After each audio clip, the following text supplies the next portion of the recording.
통하여 결국 이 생명을 내어버리는 것, 피 흘림이 결국은 어떻게 되냐? 죄에 대하여 끝을 보는 거예요. 죽어버린 거예요. 그런데 문제가 있습니다.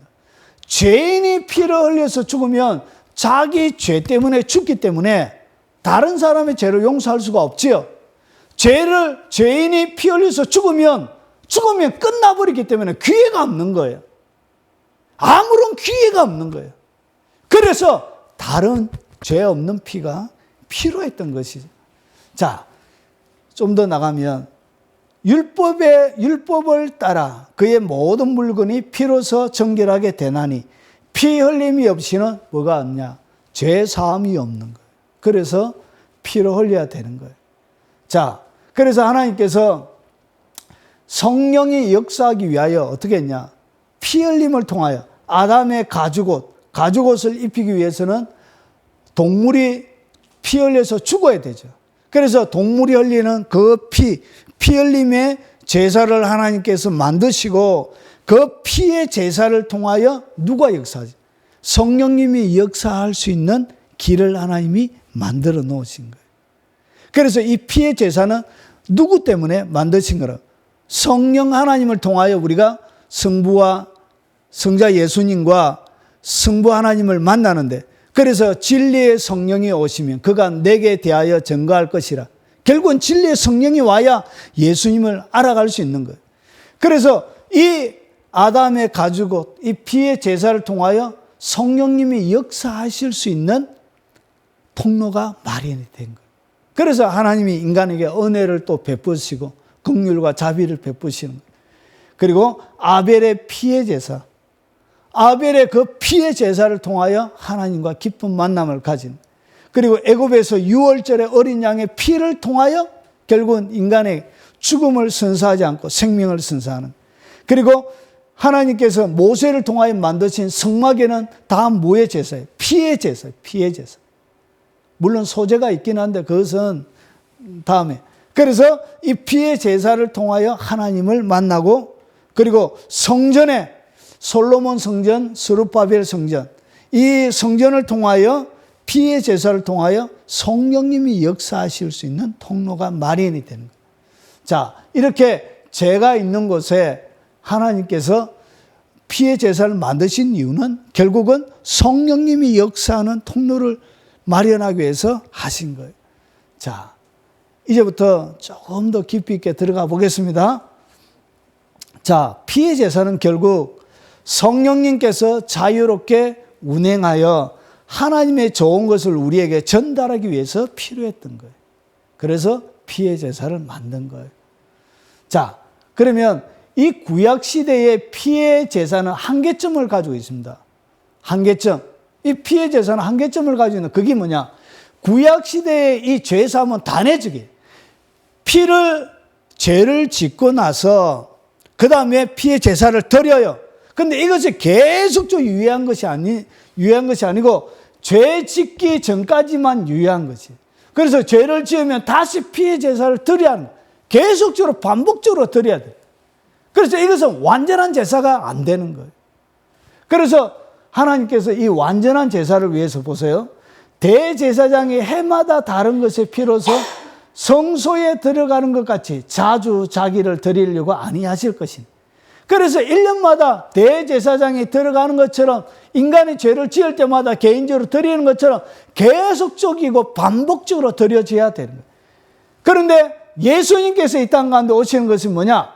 자기를 단번에 제물로 드려 죄 없이 하려고 세상 끝에 이렇게 예수님께서 나타나신 거예요. 그런데 잘 봐요. 예수님께서 십자가에서 피 흘려 단번에 죽으실 때 흐르는 피를 누군가가 받았어요. 흐르는 피.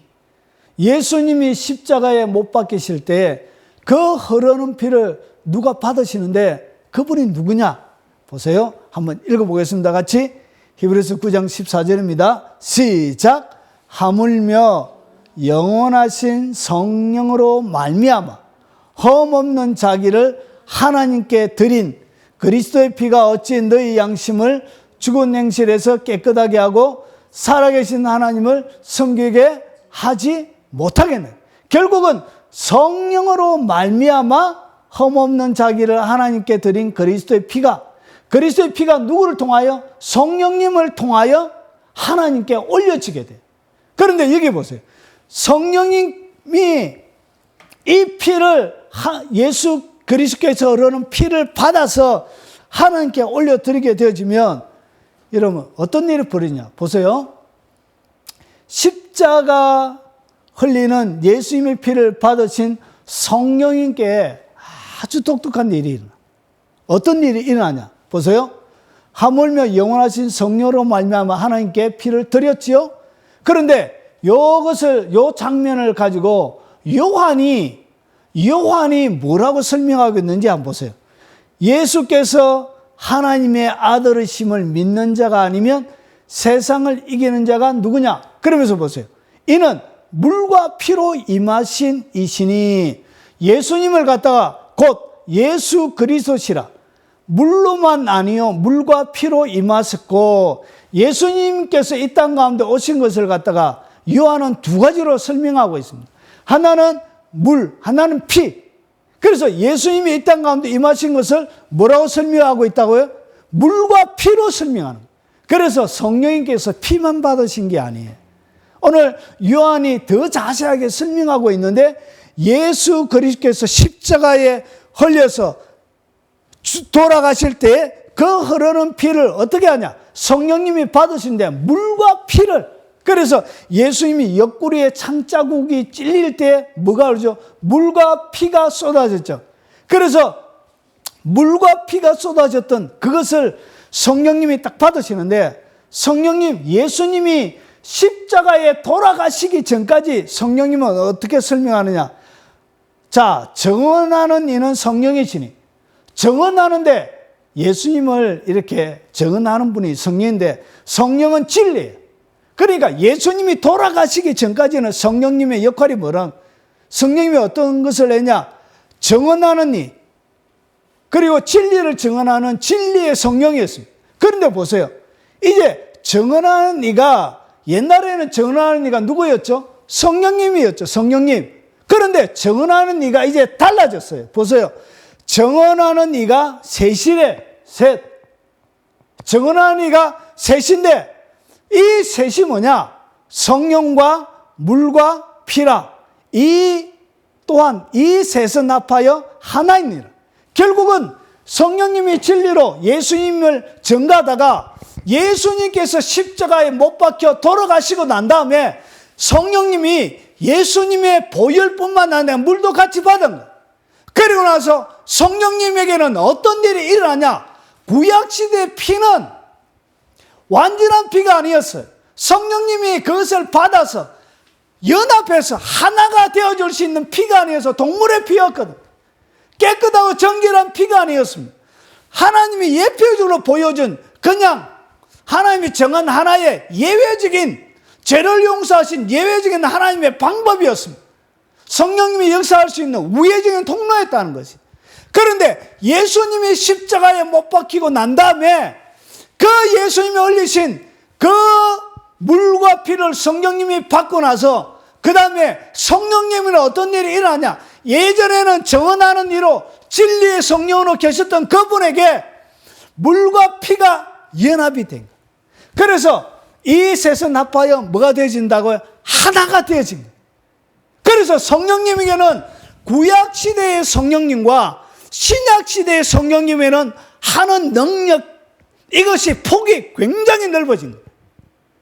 그리고 더 많은 일을 우리를 위하여 해줄 수가 있게 되어진 거예요. 그러면서 보세요. 잘 보세요. 자, 성령님께서 어떻게 우리에게 오는지를 한번 설명드려 보겠습니다. 잘 보세요. 성령님이 여러분에게 어떻게 들어오는지를 이렇게 에베소서에서 바울이 설명하고 있습니다. 그 안에서 너희도 진리의 말씀이 뭐죠? 예수님의 말씀이죠. 그 진리의 말씀 곧 너희의 구원의 복음.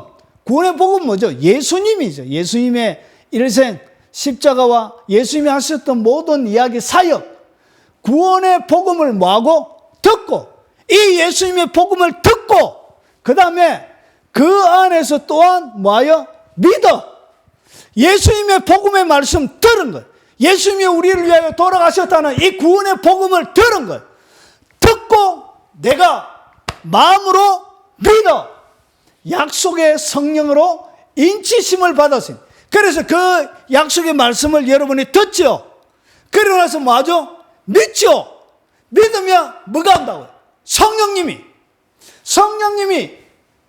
오시면서 여러분에게 뭐하냐? 인을 딱 쳐버려요.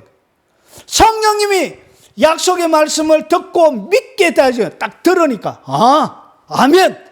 딱 내가 딱 믿으면 성령님이 우리에게 오시는데 오실 때 여러분에게 뭘 한다고요? 인을 꽉 쳐놓는 거예요. 인을. 자, 인은 우리 기업의 보증이 돼서 인을 왜 치냐? 이게 보증이에요. 보증. 이것은 나의 것이라고 딱. 그래서 그 얻으신 것을 속량은 뭐냐면 값을 주고 사서 지불하는 거예요. 돈을 실제로 지는 거예요. 그래서 우리를 갖다 핏값으로 너희를 모아서 사서 그렇게 하는 거예요. 여러분을 그분의 핏값으로 여러분을 돈 주고 산 거예요, 하나님. 그래서 속량이라고 표현한 거예요. 그의 영광을 찬송하게 하심이라. 그러면서 보세요. 성령님께서 무엇으로 우리에게 인을 치는지 보세요. 성령님이 무엇으로 우리에게 인을 치냐 보세요. 자, 베드로전서 1장 2절에 곧 하나님 아버지의 미리 아심을 따라 성령이 거룩하게 하심으로 순종한가. 누가? 성령이 여러분을 거룩하게 하는 거예요. 누가 거룩하게 한다? 성령님이 거룩하게 하심으로 순종한가. 그리고